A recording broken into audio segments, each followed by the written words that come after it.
attacks against factories, opening up remote access isn't the problem. It's what's happening in that network. So it's the network segregation, and it's an account provisioning, and it's device management. So I'm not sure remote access in the attacker or a determined adversary. I do think that it opens up risk if it's not done properly. So obviously we could introduce an internet backdoor into an environment through a poorly configured VPN. But I think if that's going to happen in an organization, it's kind of, they're prone to attack anyway through their enterprise network. Yeah, hold on. Sasha, you bring up a really good point, though. It's most of these we've relied on kind of that what we thought was maybe falsely a hard, crunchy exterior, and then once you get inside the control network, most cases it's quite easy to attack these systems.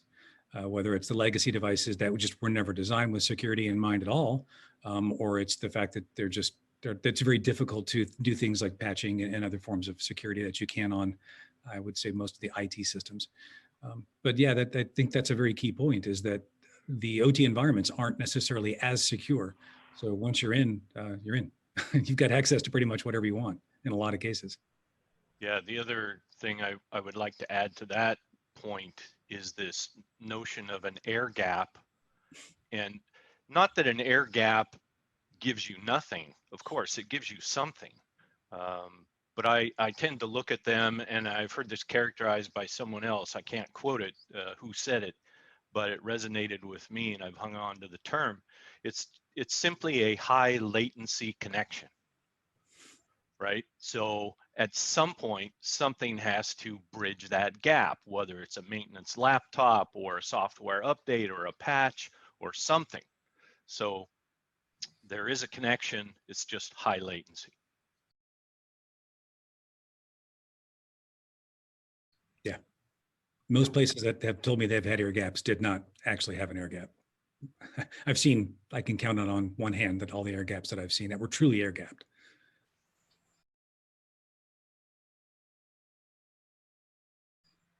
Mike, would you like to comment further? Sure. I have to agree. I've been to well over 1,000 industrial facilities, critical infrastructure plants on 6 different continents, and Patrick's absolutely 100% correct.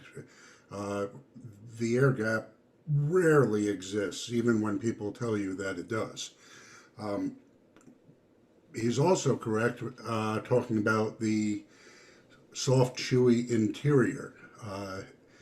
The fact is, we haven't progressed as far as we might have liked over the past couple of decades here in terms of the interior security. So it still comes down to the fact that we need to ensure that we minimize the exposure of our vulnerable systems to the threats that would attack and exploit them.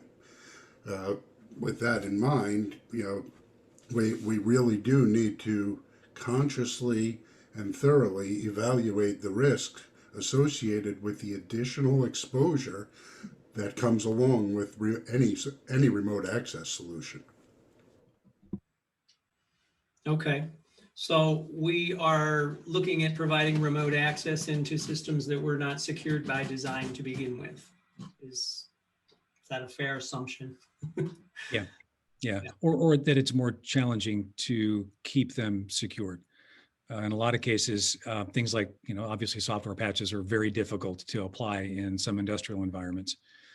So you've got, I've been to facilities that are just rampant with Conficker and many other viruses, but it's operating, so they leave it alone. And clearly it's vulnerable, and it's not only vulnerable, but it's compromised, but it's also running. So they leave it alone. Right. Can we get better? How can we get better at testing OT then? Sash, any comment on that? I think we're seeing a slow move into these environments being tested sufficiently, but kind of they've always been there's been kind of a trend to not label things as IT. So they haven't been under the same budgets and requirements and the same people controlling IT and IT security traditionally.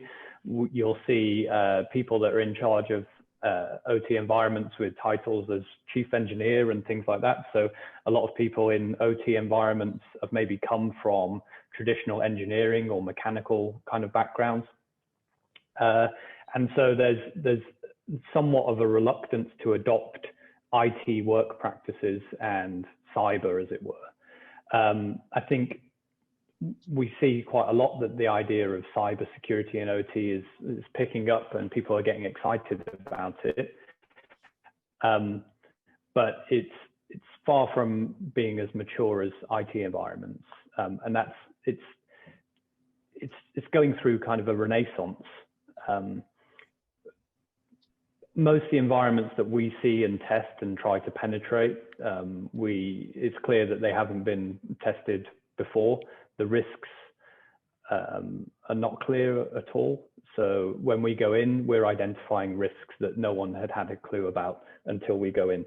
And so there's a move towards it now, but it's not something that's commonplace by any stretch. It's coming from other people in other areas of the business usually that are driving security assessments of OT environments. It's rarely coming from within the people that manage those environments. Okay. Mike, do you have any comments on OT testing? Are we getting any better at this? We're definitely getting better at applying IT security to process control. The question is, should we be?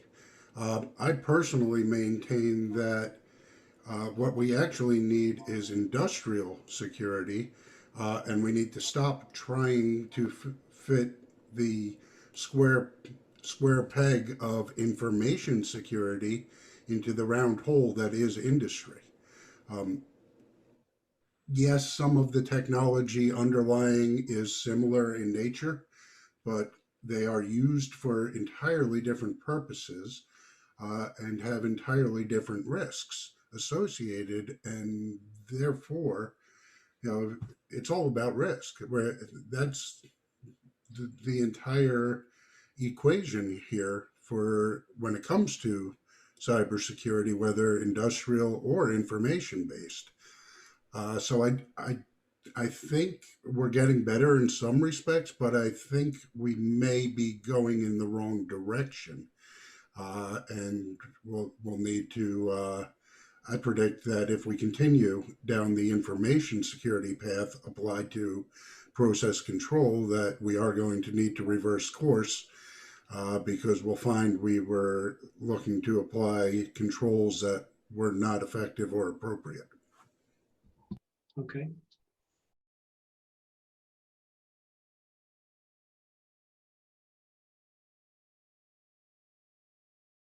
Yeah, I would certainly support that notion. I appreciate what Mike is saying, and in so many OT presentations, you see the CIA triad, which is not a bad way to introduce a concept to people that don't understand the plant floor. But once you do, you realize that information, while not unimportant, is less important than the process itself. And just as an example, in the nuclear industry, and because of the potential consequence of bad things happening, they have like full up simulators, right? So any change is actually run, implemented, and tested in a scaled simulator first before it's brought over to production. And so in some of these areas, they just don't have the wherewithal, but certainly they need to do more testing. So yeah, I agree. It's getting better, but I think we've forgotten or haven't applied some of those lessons that the software quality engineers know well, and that's test, test, test. Yeah, I'll wrap up with I am seeing an increase, well, frankly, based on the cloud, to be honest. The scalability that we've got with the ability to stand up digital twins of our environment, and maybe I want to run 1,000 different scenarios. Well, I can run 1,000 scenarios on 10,000 different digital twins. And my capability now to test all of these things is there. It's the question of, are we actually testing? So I think the capability is there. I don't think that everybody is using that capability to its full potential.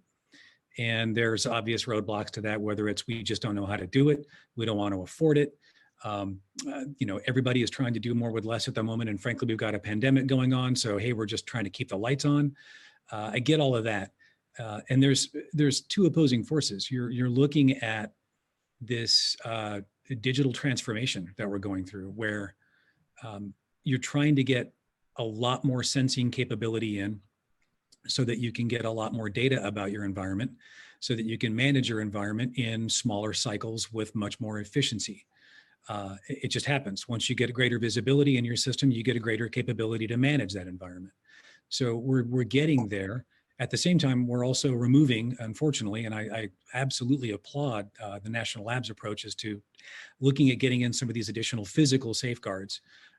Not that we're looking to take everything backward, but we're looking to support what we're doing going forward with these physical safeguards at the same time.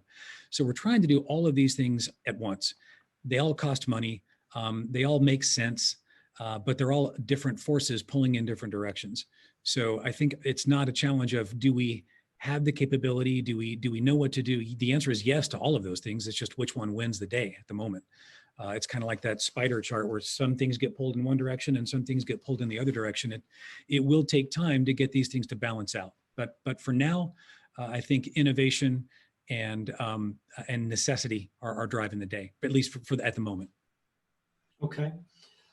We have about 5 minutes left. So if each one of you could just briefly comment on what best practices we should be looking at, if you can. Sash, over to you. Okay. Well, to return to the first point briefly, I think we first need to decide how we separate OT environments.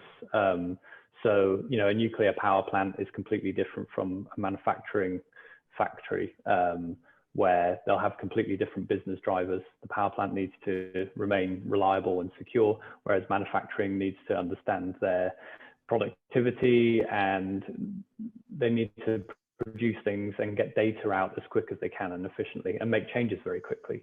And so with that, in manufacturing and other business-driven OT environments, you'll see this requirement for data in and out, and that's going to ramp up.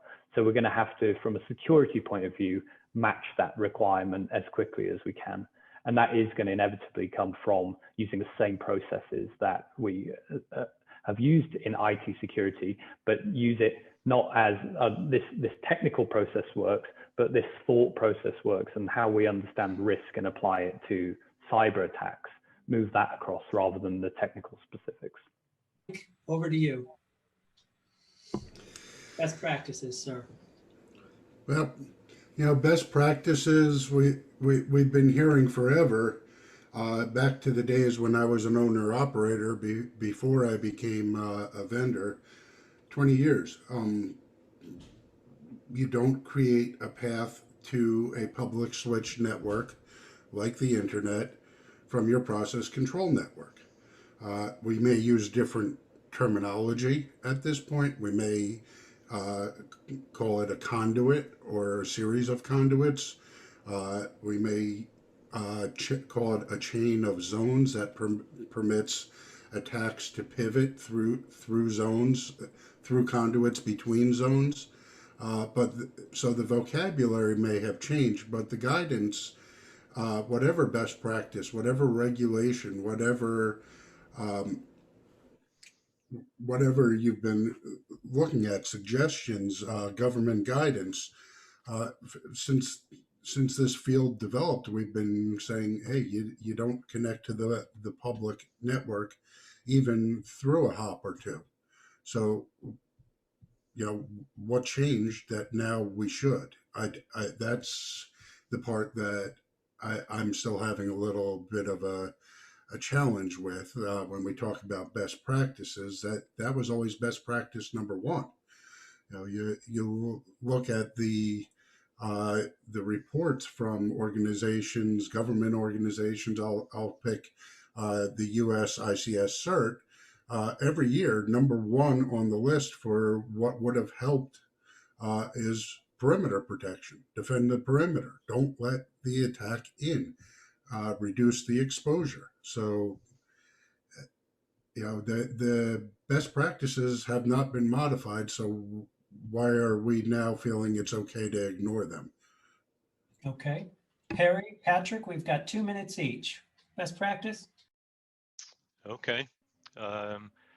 Yeah, so it's kind of funny because for a long time in the control system space, the best practice on remote access was don't.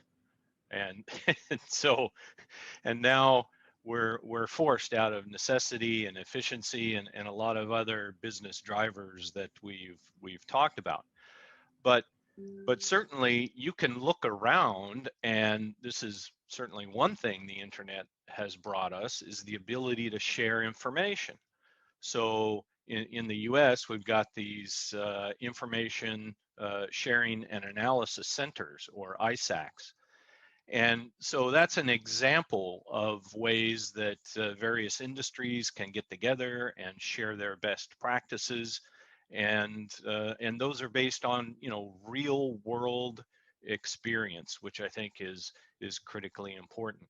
Whether it's segmentation or actual access control or limiting these points where remote access is allowed. So these various security controls that can be put into place, they have to be implemented and validated. So when you implement a control, you have to determine, is it doing what you intended it to do? So I think there's a lot of best practices out there. And of course, having worked for the government for a while, we shy away from the term best, right? Because that may not be the best label. Maybe it's good practice, or maybe it's what everyone's doing today.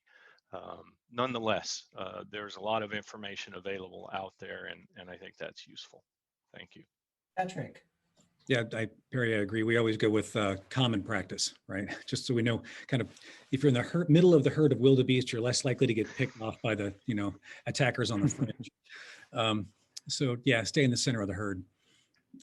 From what I've seen, the having responded to incidents and other things, the most common successful approach is having a network that you can defend. Designing it in such a way that it can be defended, so that you'll know, for example, if you're under attack, right? Or if you have an issue. In some cases, it's not necessarily, a malicious actor, it's a human mistake. So there's just, would you even know, right? So at least getting enough sensing capability, monitoring capability, designing your network and segmentation and perimeters, and controlling the access with things like multi-factor authentication. Something as simple as multi-factor authentication likely could have stopped, like the Ukraine blackout, for example. But these are just, they're not, like, I wouldn't say pedestrian, but they're common security controls that are just, they make good sense. But if you don't have a network that you can defend, it's not designed in such a way, and you wouldn't even know if they were at your front door attacking you, then shame on you. That's up to you. But there's plenty of common practice out there that is tried and true. This isn't like, tomorrow's brand new widget that is untested. This stuff works. You just have to apply it. So it just comes down to, are you willing to actually go through all of those steps to create such an environment that protects your, most critical assets in a way that if you need to have remote control of those things or remote access to those things, that you can do so in a safe and secure way and take that risk down. But this isn't anything new. I mean, this isn't like, we're coming at you with fire for the first time, bringing fire back to the cave for the very first time. It shouldn't be like that. There's plenty of examples out there on what works in terms of commonality. Okay. That's all we have time for. Thank you very much. I greatly appreciate it. And we do have a few questions, but I'll try and ping those across to you folks. so you can respond to them appropriately. Again, thank you, Patrick Miller, Managing Partner, Archer International, Perry Pederson, Technical Advisor for PNNL, Sasha, Rigby, Technical Director, Modux, and Michael Firstenberg, Waterfall Security Solutions Director of Industrial Security. Thank you very much for joining us today. Our next session will be with Eamon Alyssa on cloud and OT. Thank you very much, gentlemen. Thanks. Have a good day. Take care.